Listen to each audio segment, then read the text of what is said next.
Salam Indonesia, salam Nusantara dari Sabang sampai Merauke, dari Miangas sampai Pulau Rote. Mantala iman kita, mantala kasih kita, mantala pengharapan kita tentunya dalam Yesus Kristus menjadi Tuhan dan Juru Selamat kita dan Juru Selamat dunia. Jangan katakan bahwa Yesus Tuhan Tuhan, jangan katakan pula bahwa Yesus Tuhan Juru Selamat. Dia adalah Tuhan, dia adalah Juru Selamat bagi kita semuanya, dan bagi orang percaya diselamatkan, bagi orang tidak percaya akan dihukum. Yohanes 3 ayat 36. Karena Yesus sudah berkata, akulah jalan dan kebenaran dan hidup, tiada seorang sampai kepada Allah kalau tidak melalui aku. Itu ada kesalahan sedikit itu. Maksud saya bahwa Yesus berkata, ya, akulah jalan dan kebenaran dan hidup, tiada seorang sampai kepada Allah kalau tidak melalui aku. Dan Petrus juga berkata bahwa di bawah kolong langit ini keselamatan tidak ada dalam siapapun juga selain dalam Dia Yesus. Karena di bawah kolong langit tidak nama lain yang diberikan kepada manusia yang olehnya kita diselamatkan, hanya dalam nama Yesus. Dengan hati percaya engkau diselamatkan, dibenarkan, dengan mulut mengaku engkau diselamatkan. Kiranya kita mendapatkan kekuatan baru daripada Tuhan. Tadi pagi saya lupa untuk mengatakan itu. Karena lagi hang. Puji nama Tuhan. Sebelum kita mendengarkan firman Allah, saya mengucapkan selamat malam, selamat kita beristirahat, dan mari kita berdoa. Kiranya kekuatan Tuhan, kekuatan firman, kekuatan Roh Kudus, kekuatan iman, kekuatan doa menyertai setiap kita. Terima kasih Tuhan, biarkan kami memiliki hati yang benar di hadapan Tuhan, sehingga kami memiliki kesadaran yang tinggi buat keperluan-keperluan kami di dalam Engkau. Di dalam nama Yesus kami bersyukur dan berdoa. Haleluya. Amin. Saya akan membacakan 1 Petrus 2 ayat 1 dan 3. Karena itu buanglah segala kejahatan, segala tipu muslihat, dan segala macam kemunafikan, kedengkian, dan fitnah. Dan jadilah sama seperti bayi yang baru lahir, yang selalu ingin air susu yang murni dan rohani, supaya olehnya kamu bertumbuh dan beroleh keselamatan, jika kamu benar-benar telah mengecap kebaikan Tuhan. Ya.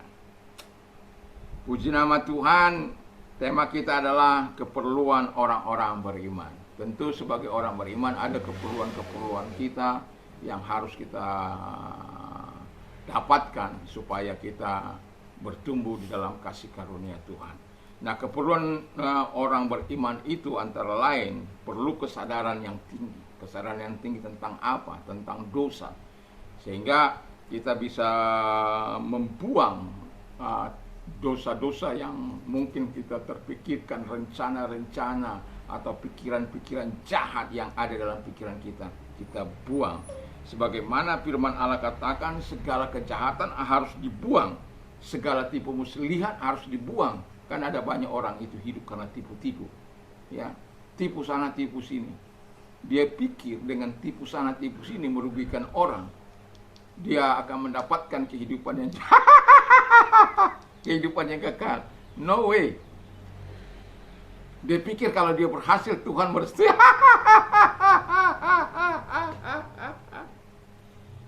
Tuhan tidak pernah merestui hal-hal itu. Itulah sebabnya kita orang-orang percaya kepada Yesus harus memiliki kesadaran tinggi. Itulah keperluan kita. Memiliki kesadaran tinggi itu bukan sesuatu yang mudah. Karena ada banyak orang yang terpleset, tergelincir, dan jatuh di dalam dosa, dan pada akhirnya hidup dalam dosa. Wah, itu bahaya sudah itu, ya. Kalau sudah hidup dalam dosa, kalau tergelincir kan bisa bangkit, jatuh bisa bangkit. Tetapi kalau sudah hidup dalam dosa, ya perkataannya, perbuatannya, tindakannya sudah hal-hal yang berbau dosa semua. Dan itulah sebabnya Tuhan melarang kita untuk hidup dalam dosa. Dan kemudian kata firman Allah, dan supaya kita membuang juga kemunafikan. Ini bermuka dua di sini, dia manis. Oh iya bro, iya sis. Sudah pernah melihat orang-orang yang mulutnya lebih manis dari madu? Itulah penipu-penipu. Ya kadang-kadang saya juga terjerat gitu ya. Saking manisnya lupa daratan, ingat lautan. Tapi firman Allah katakan kepada orang-orang yang melakukan kejahatan supaya insak dan sadar, ya.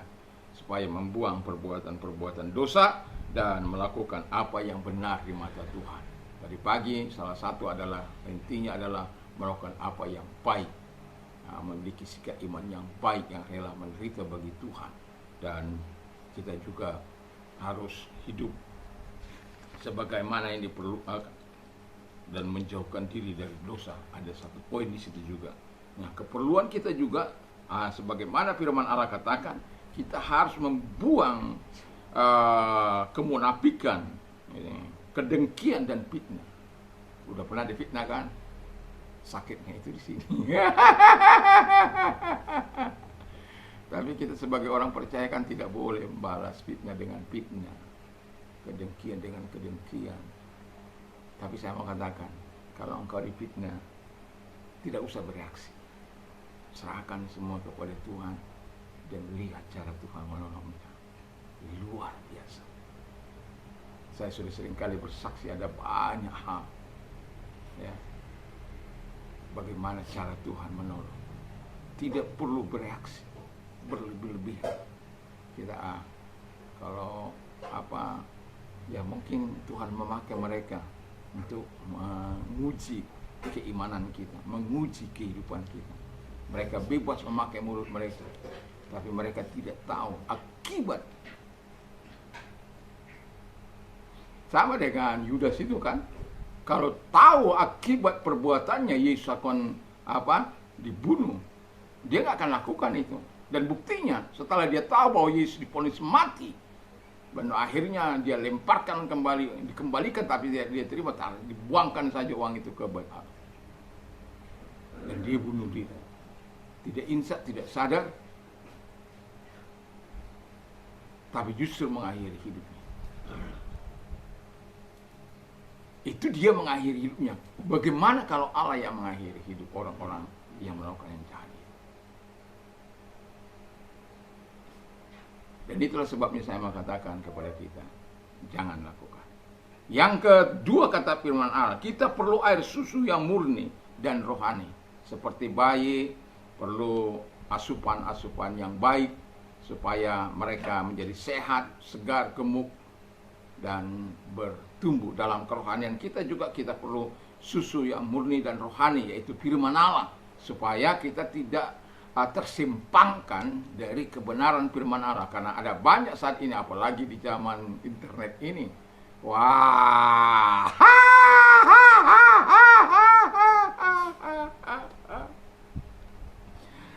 kata-kata yang tidak wajar, kata-kata yang tidak ada dalam Alkitab, mereka bisa rekayasa, ya, begitu luar biasa.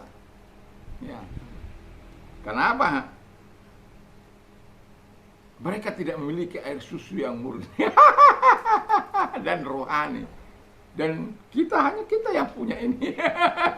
Jadi banggalah punya firman Allah yang sangat luar biasa, yang memberikan pertumbuhan dan keselamatan. Bukan hanya pertumbuhan, tapi keselamatan. Dan Alkitab saya katakan di awal, keselamatan hanya ada pada Yesus, tidak ada pada yang lain. Itu iman saya. Dan itu saya percayai karena Alkitab mengatakan. The Bible says, kata firman Allah, I am the way and the truth and the life. No one come unto my Father except by me. Jadi hanya dia jalan. Siapa yang berani berkata, I am the way and the truth and the life, no one come unto my Father except by me? Kalau bukan Yesus. Siapa yang pernah turun dari sorga dan datang ke bumi ini kalau bukan Yesus? Siapa yang telah datang dari sorga, turun ke bumi, dan naik lagi ke sorga kalau bukan Yesus? Itulah perlunya kita memiliki air susu yang murni firman Allah, supaya kita tidak tersimpangkan oleh ajaran-ajaran yang sesat, apalagi dari orang-orang yang mengatakan bahwa mereka orang-orang yang mualaf, lalu kemudian memutarbalikkan firman Allah. Saya mau katakan kepada mereka, bertobat dan tumbuh kembangkan saja imanmu di dalam yang baru itu. Enggak usah berlagak bisa menafsirkan Alkitab, agama orang lain. Kalau nanti kami menafsirkan menurut kami, nanti cuma orang-orang yang bisa menafsirkan itu adalah orang-orang yang mereka mempercayainya. Nah, kalian nggak percaya pada Alkitab, tapi kalian menafsirkan. Ini double standard ini. Jadi bertobat ya, hidup aja sesuai dengan iman. Kami juga nggak keberatan kok, ya. Kami enjoy saja. Cuma kalau kamu sudah mulai mengobok-obok, itu kadangkala itu bisa membuat sesuatu yang harmonis tidak menjadi harmonis. Dan itu dilarang oleh agama. Dan agama saya juga melarang itu. Jadi buat apa kita harus mengobok-obok orang lain? Bukan kami tidak apa. Itu saya mau katakan, kalau engkau hebat, itu lawan itu Christian Prince. Karena apa?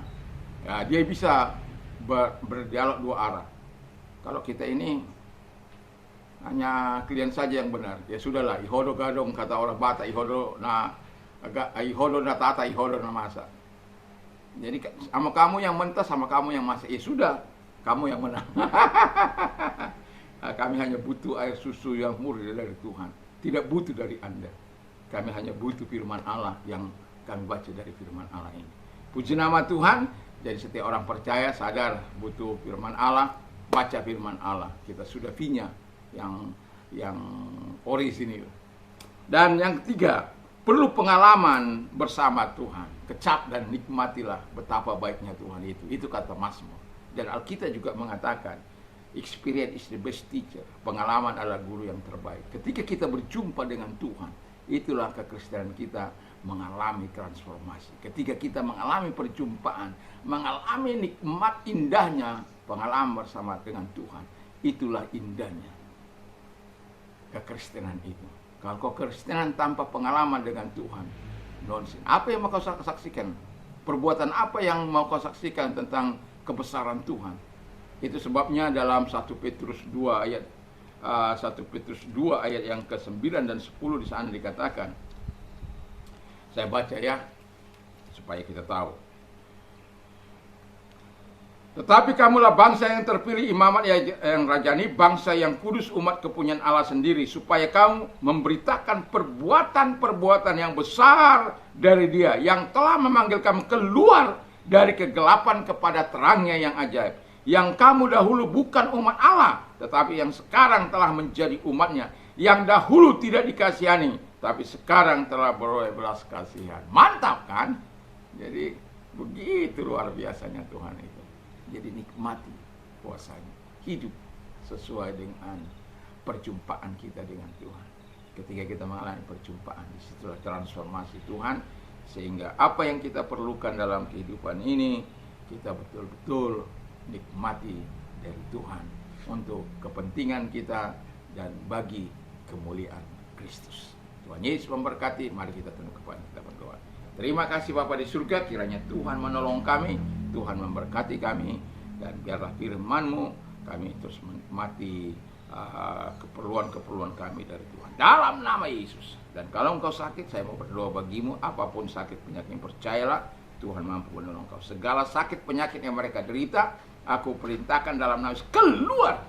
Dan oleh biru-biru daripada Tuhan Yesus mereka sembuh, oleh kuasa mereka sembuh, oleh firman mereka sembuh, dan oleh perkataan ketika engkau katakan sembuh, maka mereka sembuh dalam nama Yesus. Terima kasih, kami juga berdoa Tuhan, agar Engkau yang baik akan terus menyatakan segala kebaikan dan kemurahan-Mu kepada mereka-mereka yang sedang mengalami masalah dalam hidup ini. Di dalam nama Tuhan Yesus Kristus. Terima kasih Bapa di surga, terima kasih.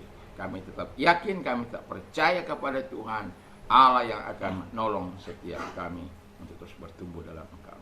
Terima kasih, dan mereka-mereka yang mengalami penderitaan, kalau Engkau orangnya, mari angkat kedua belah tangan, kita berdoa. Lihatlah tangan-tangan yang diangkat kepadamu, kami datang kepada Tuhan, karena firman berkata bahwa